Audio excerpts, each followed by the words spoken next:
জুবিনদাৰ আমি দেখিছোঁ যে চাৰ্জশ্বিটখন দাখিল কৰিলে চাৰ্জশ্বিটৰ পৃষ্ঠাবোৰ ওলাইছে।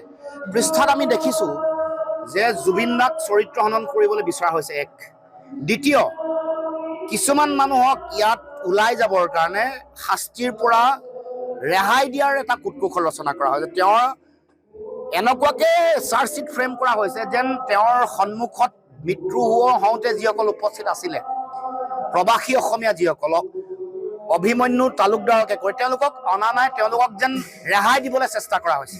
অথচ মূল মৃত্যুৰ সময়ত উপস্থিত থকা সকলো মানুহকে তদন্তৰ আওতালৈ আনিব লাগিছিলে, তেওঁলোকক চাৰ্জশ্বিটত তেওঁলোকক পাৰ্টি কৰিব লাগিছিলে। নকৰা কথাটোৱে স্পষ্ট ৰূপত প্ৰমাণ কৰিছে যে মুখ্যমন্ত্ৰী আচলতে কাৰোবাক খেনুক দেখি ৰন্ধা বঢ়া, খেনুক দেখি দুৱাৰ মৰা নীতি ইয়াত আছে। এই চাৰ্জশ্বিটখন বায়াছ নোহোৱাকৈ থকা নাই, এখন বায়াছ চাৰ্জশ্বিট। এই চাৰ্জশ্বিটত মুখ্যমন্ত্ৰী নিজা ইচ্ছা কৰি আৰু কথাবোৰ যে আগতীয়াকৈ কৈ দিছে হত্যা কৰা হৈছে। ছিংগাপুৰত আকৌ কৈছে কোনো ধৰণৰ হত্যাৰ কথা নাই, ইয়াতে তেওঁলোকে এটা স্বাভাৱিক মৃত্যু বা বেলেগ ধৰণৰ এই যে যিটো কণ্ট্ৰাডিকশ্যন, এইটোৱে আইনী ব্যৱস্থাটোত যাতে যিসকল অপৰাধী আছে তেওঁৰ অত্যন্ত ঘনিষ্ঠ চামকানু মহন্তসকল ন্যায়িক ব্যৱস্থাটোক হাৰি যোৱাৰ বাটটো মুখ্যমন্ত্ৰীয়ে নিজে উলিয়াই দিছে। আৰু মুখ্যমন্ত্ৰীয়ে বাৰে বাৰে কৈ দিয়া কথাবোৰো ন্যায়িক ব্যৱস্থাত কনচিডাৰ কৰিব, এইবোৰ পিছত বিবেচনালৈ আহিব।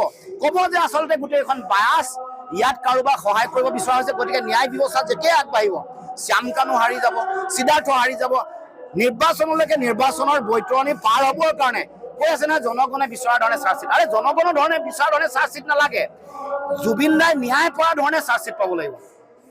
জনগণে যি টি বিচাৰিব পাৰে, জনগণে ৰাজহুৱাকৈ ৰাজপথত শাস্তি দিবলৈও ক'ব পাৰে, কিন্তু দেশৰ সংবিধান ন্যায়পালিকাই যি কৈছে, এই যে ছিংগাপুৰত থকা যিসকল আছে ব্যক্তি, যিসকল দোষী, তেওঁলোকক কিয় ধৰা নাই?